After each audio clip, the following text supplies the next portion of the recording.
everybody, and welcome to Taking Control, the ADHD podcast on Rash Pixel FM. I'm Pete Wright, and right over there is Nikki Kinzer. Hello, everyone. Hello, Pete Wright.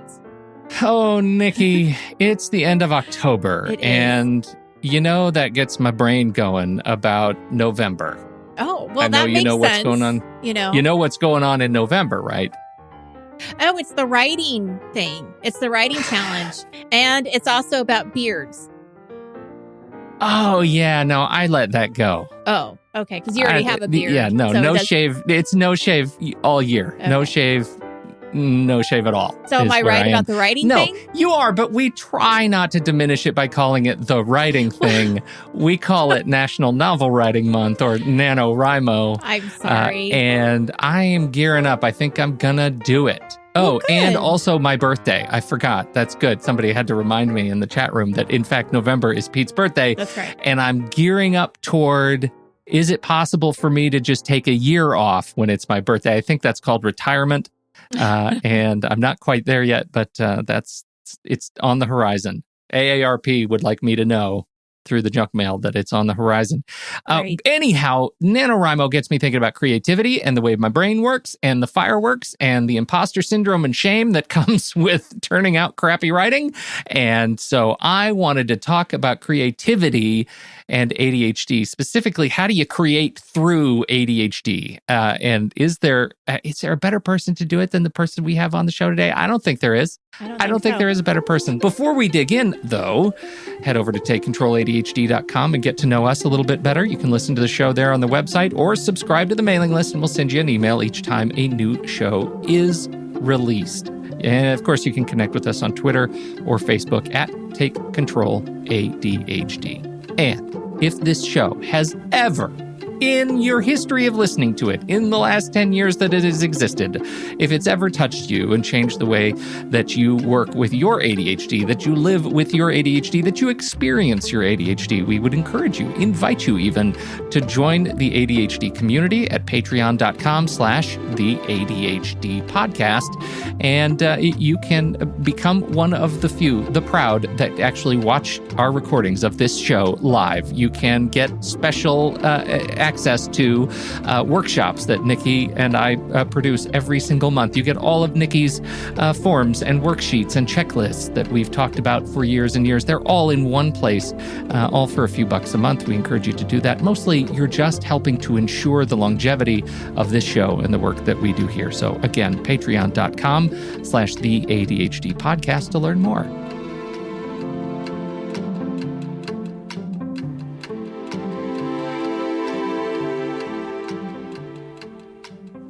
Okay, here we go. Dani Donovan is a designer and illustrator and is the voice and hand behind some of the most impactful comics explaining the ADHD experience. I came across Dani's work alongside millions of others when we discovered her storytelling flowchart and realized, oh my God, she nailed me. She's also the voice behind the NeuroDiverseSquad on Twitter, a community of those seeking belonging and support through their ADHD experience and beyond. We're all here today to talk about the ADHD experience as a creative, both professionally and personally. And we're so lucky to have Dani here to share her experience today. Hello, Dani. Hi there. How's it going? Welcome. So well. Glad to have you here. Let's start with the comics, can we? For those who don't know your history, tell us a little bit of background about how you started applying your creative trade to the ADHD comics and the ADHD community. How did you decide, hey, I think I should be a voice for this stuff? Well, the funny thing is that's absolutely not a thought that I had. I definitely fell into this by accident, which I think happens to a lot of people. I had started off just by, so I work full-time at Gallup, and I had a group of new coworkers, and I'd never talked about mental health in the workplace before.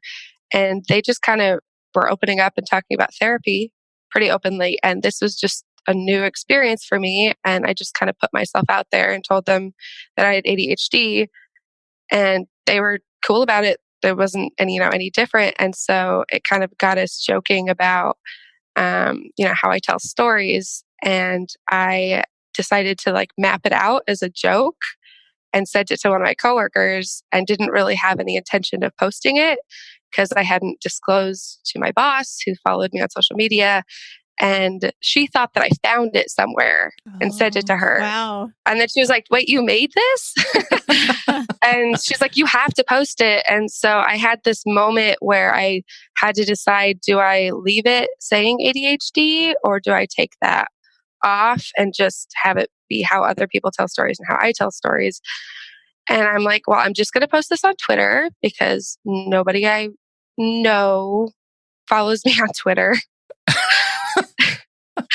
So it's pretty safe that I'm not going to accidentally disclose to anybody by doing this. And so I just decided to leave it and to post it on Twitter, and pretty quickly was like, oh no. Like I had this double side of oh no, and oh, awesome. And so everybody in my world found out pretty quickly. So it was this big, coming out. Unveiling. Yeah, right. Guess what? And so I couldn't really put the cat back in the bag after that. And I did not realize how freeing it would be. I'm like, I should have done this forever ago. I can mention it now and talk about how it affects me. And so the first one I made was that flowchart, and the responses I got from people who had ADHD saying that the last little part that says apologize, to some people that's funny, and other people it's this is a kick in the gut. I always apologize for talking. And to have people tell me that really inspired me. Okay, well, I have to make more of these. And I started out the gate too high. I'm I have already peaked.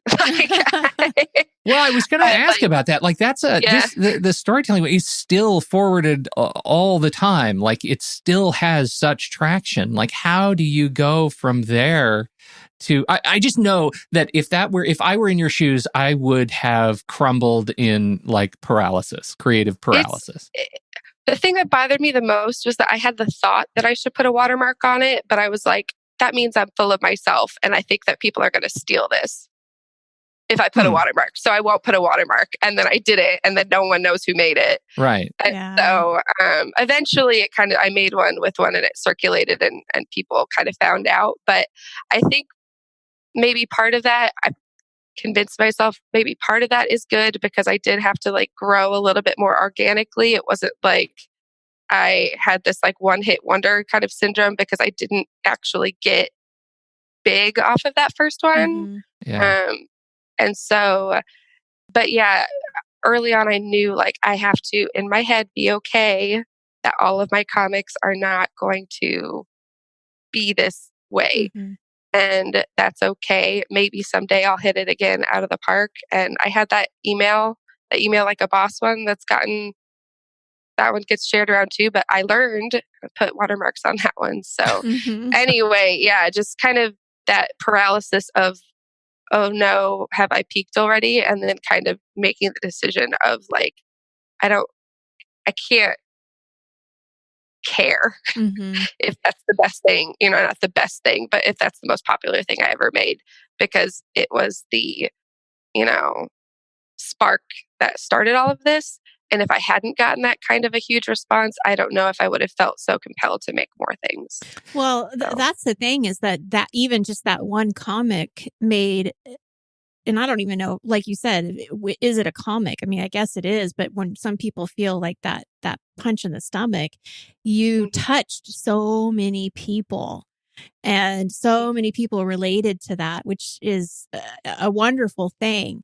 When did that go out, time frame wise? I'm just curious. I made it in December of 2018. So it hasn't quite been a year yet. Okay. Yeah. Great. It's just crazy. Yeah. What a year you've had, I'm sure.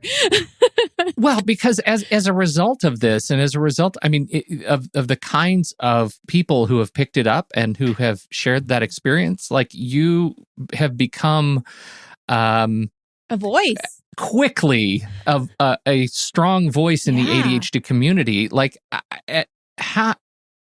how? Like, how do you do ellipses? Like, social media, really the knowing. So I was director of social media for AIG in Nebraska, on the volunteer board of directors for 3 years. And so I always had an interest in not just how social media works for like brands and companies, but kind of not in any kind of formal way, but just paying it, because I don't have a history. I didn't take, didn't go to school for it or anything, but paying attention to what types of things do well. And I've always posted like relatable content. I just didn't really have an audience for it. So now that people just see it more, and I'm like, it's funny to me because I've been posting this stuff for forever, and I'd be all excited, like, it got 2 likes, and so I'm doing the thing. What were we talking about? Social media. And so really finding that kind of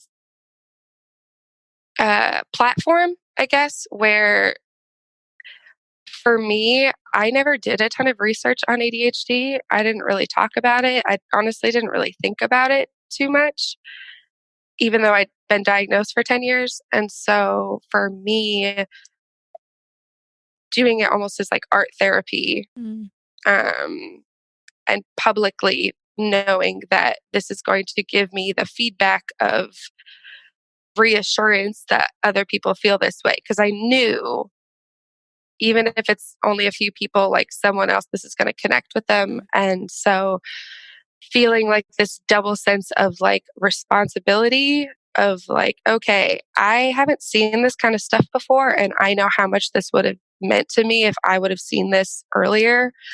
And then knowing like the process of coming up with this stuff is going to help me better understand myself. So it's, I do it first and foremost for me, I like to say, which sounds selfish, but I think it helps me to keep things really my experience. So I'm not telling people everybody with ADHD is like this. I like very purposely try to make sure that, especially my captions are, I feel this and this affects me like this, and not people with ADHD can struggle with this. Because I don't want people to feel like I'm speaking for everyone. Well, that I think is the real gift of the comics and the way that your art sort of, well, sir, again, hits me. Because you say, I haven't seen anything like this. That my experience of looking at your pieces as they come across my feeds and subscriptions and things is, it's not that I've never seen anything like this. It's that, my God, I have lived this for so long. Like, it feels so attuned to my experience. And I think that's the real gift of your style, is the authenticity with which that you approach it. And so can you walk us through your process, like how you actually come up with these things in a way that, I'll say with the ADHD caveat, that's clear? There's some sort of rhyme and reason to it, to all the chaos. So I kind of again, the first one started from an inside joke. The other ones are just like things in my head that I think in metaphors a lot. I know a lot of people kind of have the tendency to do this, and it's just how I make sense of things. And so when I'm just throughout the course of a day, I tend to just notice like this weird hyper self-awareness that I have now of noticing when I do something and I'm like, I do that a lot. Other people don't do that a lot. Is that something that could be this? Is that something that could be ADHD? And I kind of like look it up a little bit to see if I'm like, yeah, no, for sure. But sometimes I do look it up to make sure it's not just a me thing, or I have bipolar 2 as well. And there's so much overlap. And so I always want to, if I can, try to make sure that it's something that other people with ADHD struggle with. And so, but before all that, if I just have an idea and if I am out oot and a boot. I have a Google note on my phone and I literally just type out like a sentence or two about what I'm thinking. And I have this gigantic note with tons of just random ideas, some of which don't make sense when I go back and find them weeks later. I'm like, what was I even talking about? But if I'm at home or I have the ability to, I have quite a few different like gridded notebooks, and I will just draw the sketchiest, messiest version just to capture, like idea capture. And so I have notebooks full of half-baked ideas and or very rough concepts. And I don't put the pressure on myself. Like if I draw it out right now, I need to like finish it today or finish it this week. I'm just like, I know I've got it down somewhere, so I won't forget about it. Mm-hmm. And so then a lot of the stuff I've been coming up with, I had one recently with like about responsibilities, and it's got these little like dogs, and the ADHD dogs are just like taking naps and chasing butterflies and Right. floating away on balloons. That was actually the second thing I ever drew right after the storytelling flowchart. And it's just and it been just sitting. and it just came out. Yeah. So sometimes when I'm like, I want to, but I do get the urge, like, I kind of want to make something, or it's been a while, and I'll just flip through my notebooks. I'm like, oh, I forgot about this one. Yeah. So then when I'm actually in the mood to like illustrate, I have this book full of things I could illustrate. And then when I'm in the mood to ideate, but not necessarily execute, I have this low pressure way of not needing to like make a final product. And so that in combination with not putting pressure on myself to stick to a schedule, that's been a huge thing. So I don't feel like I'm failing necessarily by not reaching goals, other than I want to make these and make it sustainable. Mm-hmm. Well, we're going to come back to that, because you've used a number of times, like giving myself permission, feeling like I'm not failing, like low pressure. Very curious how you kind of navigate that. But before we get there, when you take, so I understand your capture process, which is, fantastic. It's just catching inspiration so you'll remember it later, and then brainstorming, kind of massaging these things into ideas. How do you decide when there's a project? Like, what is it about the dogs and the ADHD responsibility one where you decided, this is one I'm going to create? This is one I've settled on, and I'm going to work on it until it's done.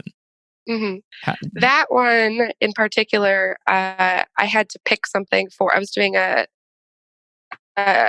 TV shoot for Lifetime for this Access Health thing, and they're like, "We need you to be making one." I'm like, "Oh, I gotta find one that's not going to take me that long." But I'd been wanting to, and a lot of them I get started and I don't finish. Surprise! And so I always am really striving to not do something I've already done, at least recently. And so making sure, like, is this a new perspective, or is this a way that might help someone look at something in a different light? And is this a topic that I haven't covered recently? And so the idea of having a hard time balancing responsibilities, I had done one recently about like prioritizing, which is kind of close, but not the exact same thing. So I've been trying to like touch on different topics, and I actually I got kind of stuck in a rut for like a month and a half, and I did feel guilty, like I need to be putting stuff out. I'm stuck. And I made myself a little like worksheet, right? And it says, oh, I should have brought it in here. I made a worksheet that's like a type of comic, and it's like bar chart, Venn diagram, comparison, this kind of stuff. And then below it, it's like topic, and I put like 20 different topics, and then I put audience, and it's, parents or teachers or people with ADHD or people without ADHD. And so sometimes I'll just literally just check a couple boxes and then see, okay, this is my parameters. What can I make in this? And it really forces me to push myself instead of necessarily waiting for inspiration to strike all the time. That's a great idea. That's helpful. Yeah, that's a great idea. Because now it's like a challenge. I'm like, can I make a Venn diagram about, feelings? Right. And so, Well, and that, here we are, and I'm looking at a Venn diagram about feelings.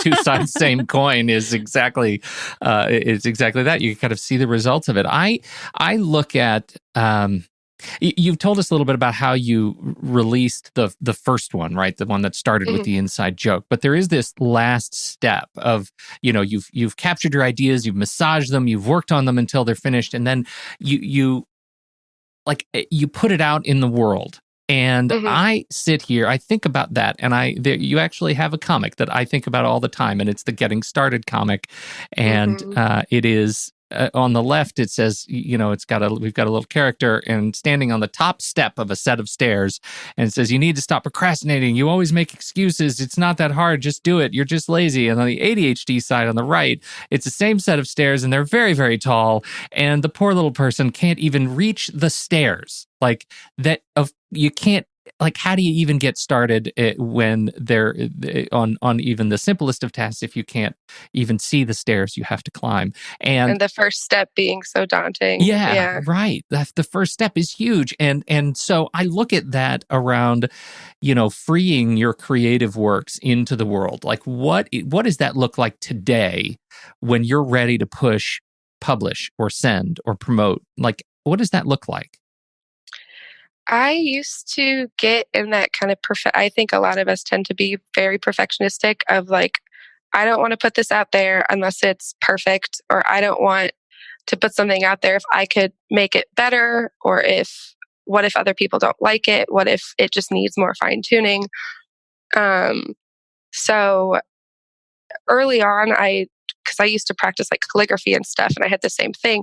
And I would just post it as soon as I'm done with it. Don't give myself too much time to overthink it. Just get it out and move on to the next one. And so then for that, at least being able to see the progression of skill. And so for a lot of people, they go back and they delete a lot of old stuff, right? To pretend like they've always been good. And I just really like seeing that progression. So knowing that was kind of what got me away from being gun shy about posting stuff. But for me, I guess knowing when something's finalized. So my husband also has ADHD. And so a lot of times, especially before I had a Patreon set up or a Discord server or anything, I would show it to him and I wouldn't say anything. I usually post them with captions, but I would hand it to him, not say anything, and say, "What do you think of this? Or does this make sense?"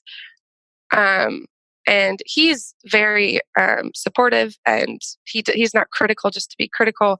But if there's something that's like the first storytelling flowchart, I had like a little cycle over here where you get kind of stuck, and he goes, "I got stuck over here and I didn't make it to the rest of the flowchart." Right. And so then I'm like, okay, I can totally see where that'd be confusing. And so then I showed him this one, and he's like, "Well, these colors kind of get, when they overlap, they kind of get messed up." So then I went and put little like space between, so you could see when something went back up, how it went like behind it, because there was a shadow over the underneath one of the arrows, so you could actually see it. And so then when I looked at it, I'm like, this is polished because I'm so close to it that sometimes I can't always see that stuff. And so he doesn't usually have feedback, but then when he does, it's really impactful, where he says, "I don't really get this." And if he doesn't get it right away, he's like, "It might just be me though. Maybe I'm too stupid to get it." Or the things that we say to ourselves, right? Yeah, right. I'm like, no, if you don't get it, someone else isn't going to get it. And so I'm not going to explain it. I'm going to go back and kind of fix it up and bring it back and say, "Does this make sense? Does this resonate?" So having a sounding board of also his ADHD looks completely different than mine. And so it's a nice test of like, does this work on other people, or is this just me?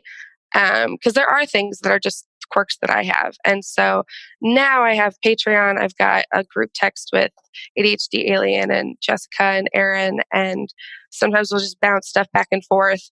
But I still, first and foremost, use my husband as a sounding board for if things are ready to post. Right. So he's like the final gate.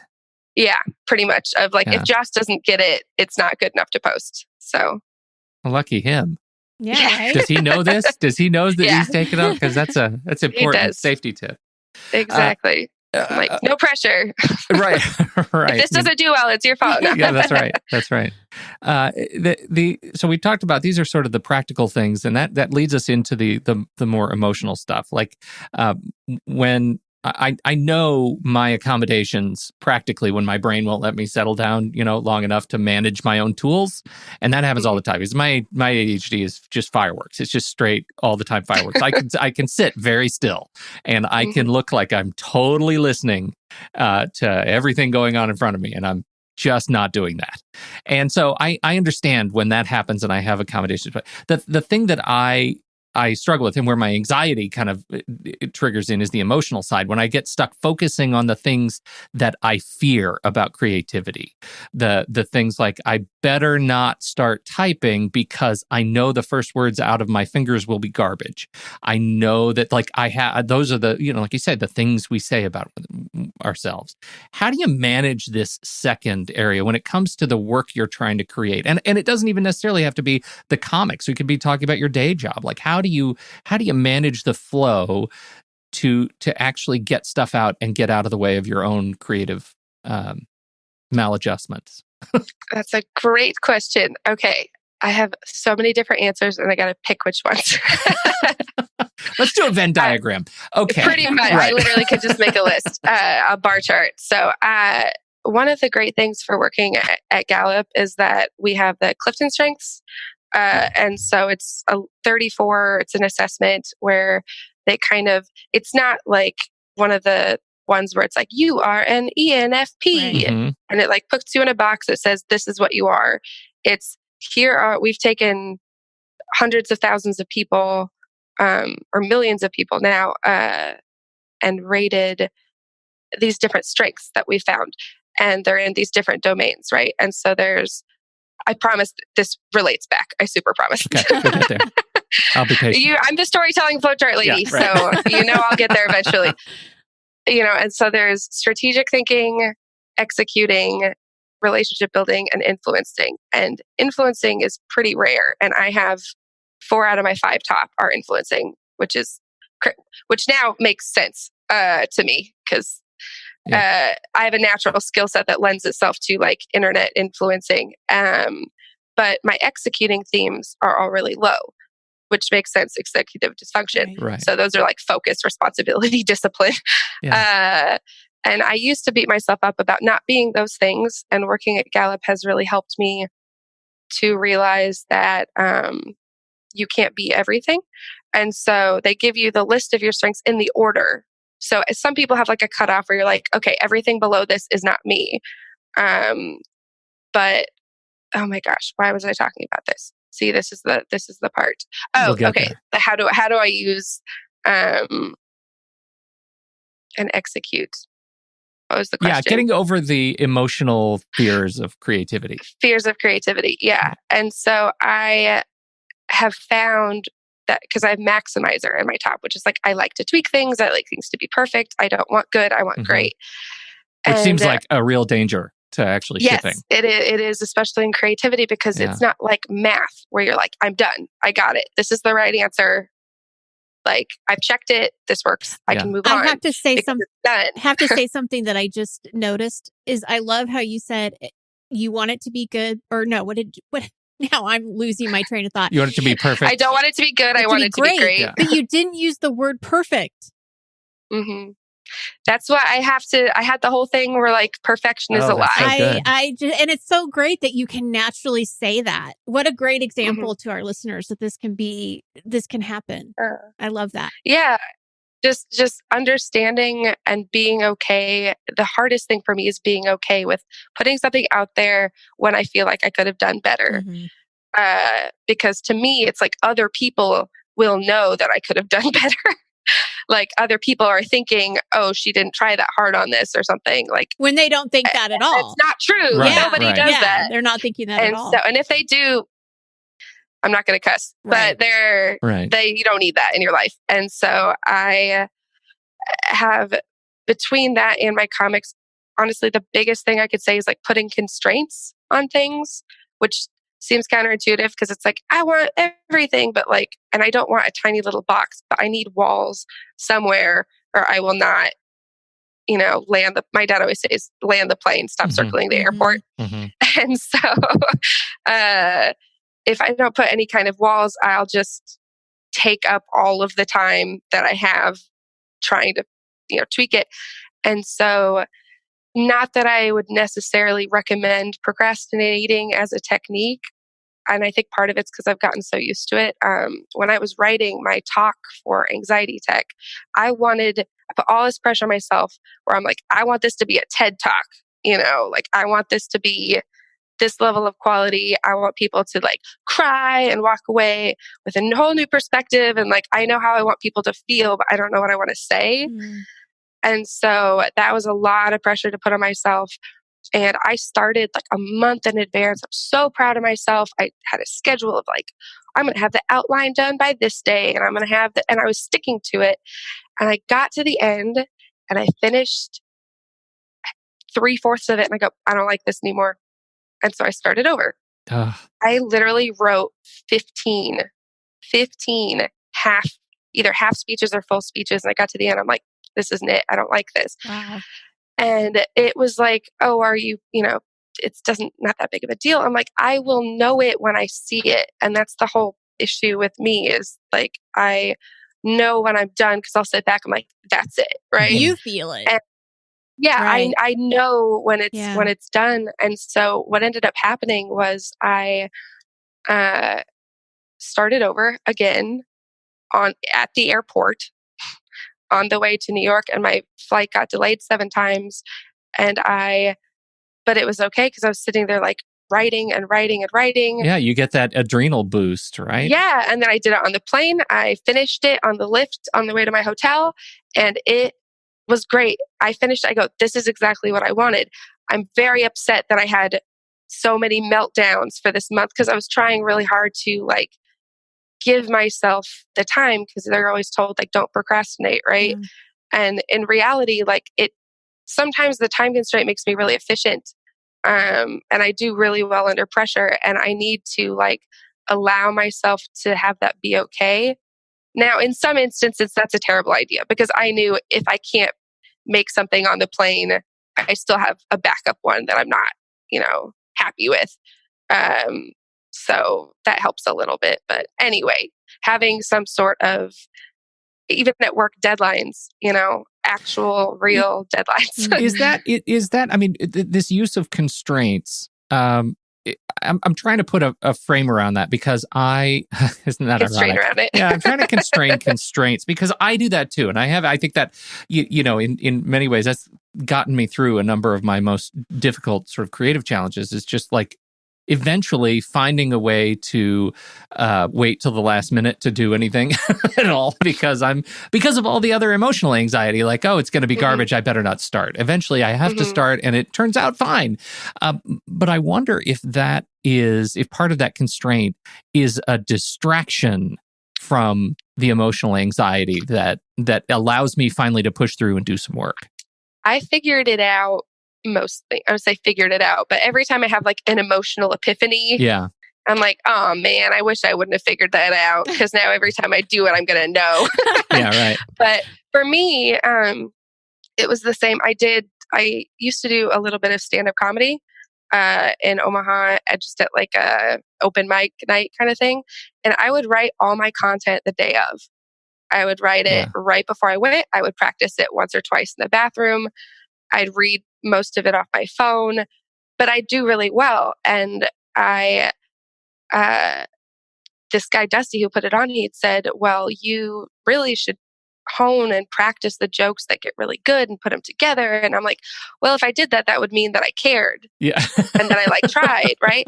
Because for me, that and with my talk, I think mentally somewhere, if I leave it to the last minute, if I don't give myself a ton of time.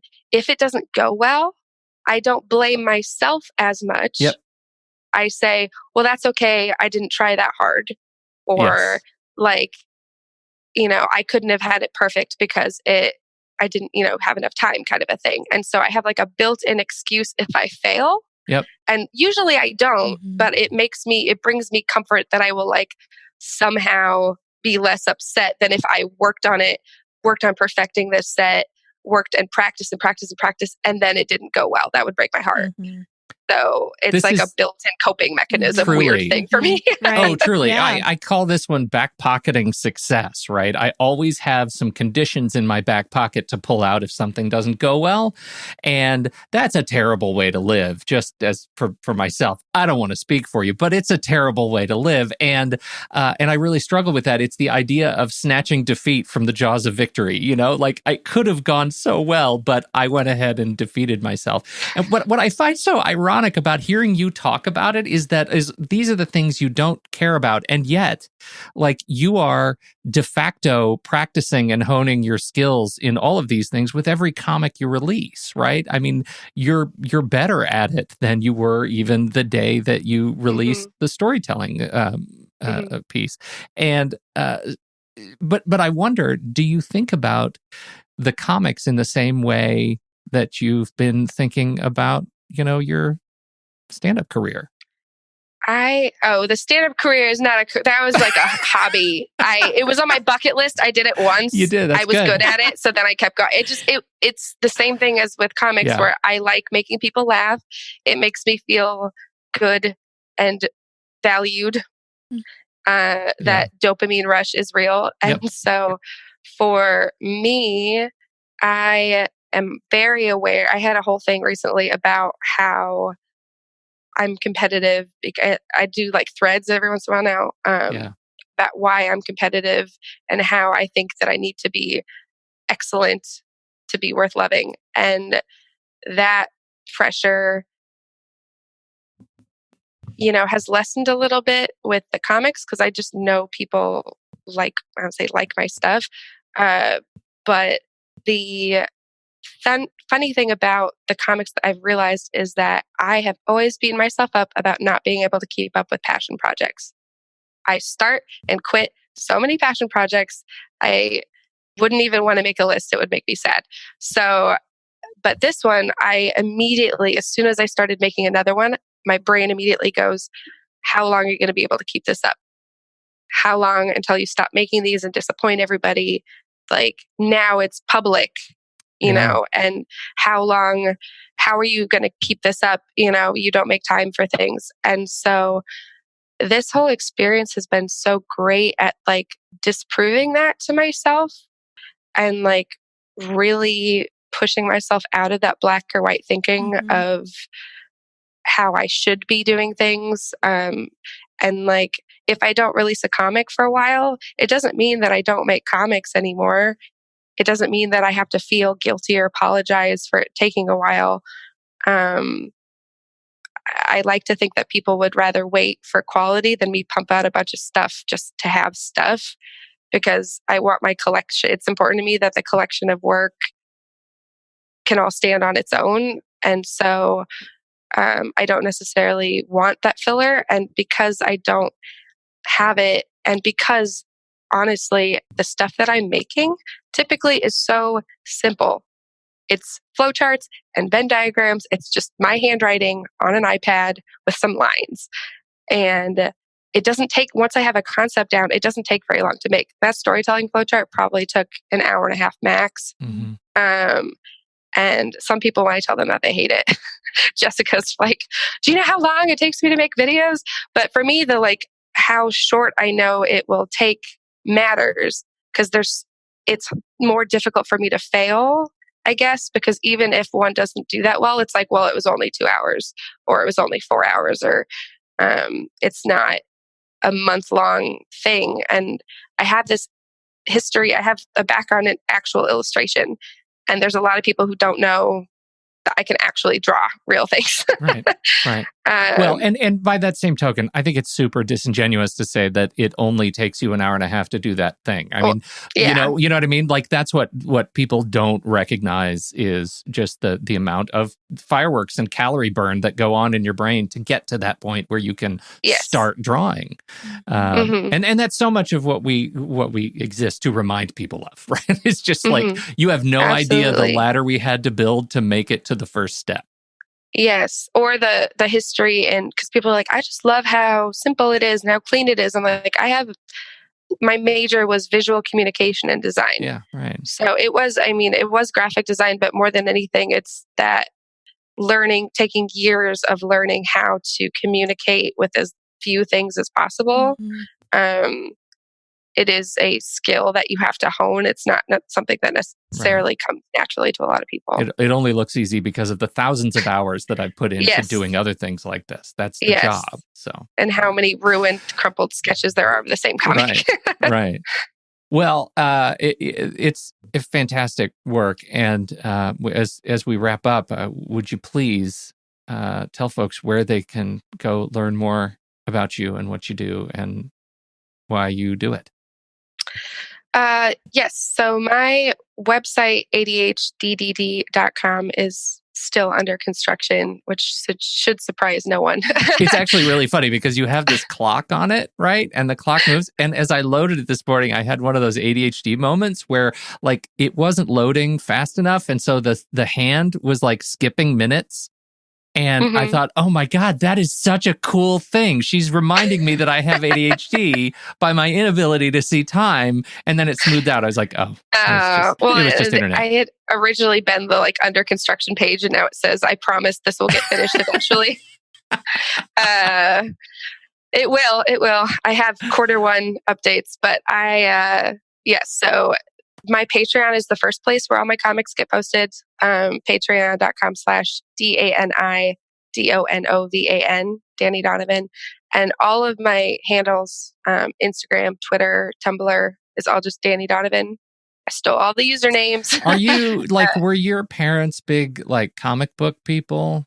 Or did you change your name to be a superhero name? Because you have the best one. You really have a great name. That's what Peter Shankford said. Yeah. Oh, God. No, I got married a year ago and didn't change. I mean, my husband didn't care, but didn't change my last name. No, he would. That's just such a good name. It's too good. And then my Facebook, my Dani Donovan is my personal one. So Dani Donovan Art is what my Facebook is, but I typically it goes to Patreon first, and then Twitter, and then Instagram and Facebook when I remember it. Do you want to plug the NeuroDiverse Squad? What you're doing over on Twitter? That's good stuff. Yeah, so we have it's just growing. It's been so much fun to watch it actually become a thing. I had originally kind of heard ADHD Tribe being used a lot, so I was using that, and then I had some members of the Native community reach out and say, I know you don't mean anything by this. We kind of hate when people do that. So I was like, okay, well, maybe there's a more inclusive way that we can recognize maybe not just ADHD, but people, on the autistic spectrum, people, with OCD. And so NeuroDiverseSquad, especially on Twitter, it's conversations and questions and people just tagging articles and reading through other people's stuff. And so it's this great discovery element of finding people because if you search ADHD, a lot of the times you'll get people who have ADHD like in their handle. And so it can sometimes be harder to find journalists who are talking about it. People like me who just have my name as a username. And so being a part of that community and feeling that sense of belonging, and connecting with each other has made Twitter especially such a valuable resource. So I very much recommend people go check it out. Yeah. And that's what people were like, I hated this website, but this is like amazing. And so people had even kind of said that ADHD Twitter is blowing up. Like ADHD Twitter is becoming like a thing, a community of people, and especially people who didn't know they had ADHD, they see so many threads and so many comics now that resonate, and they go, wait a second. Well, it's wonderful, and you are curating a wonderful space there, your contributions. It's just fantastic. Everybody go check out links in the show notes. Dani Donovan, let's try not to make this the last time we talk, huh? You're great. Definitely not. Thank you again for having me. Thank you so much for being here. It's great. Yeah. And thank you, everybody, for downloading and listening to this show. We appreciate your time and your attention. On behalf of Dani Donovan and Nikki Kinzer, I'm Pete Wright. We'll catch you next time right here on Taking Control, the ADHD Podcast.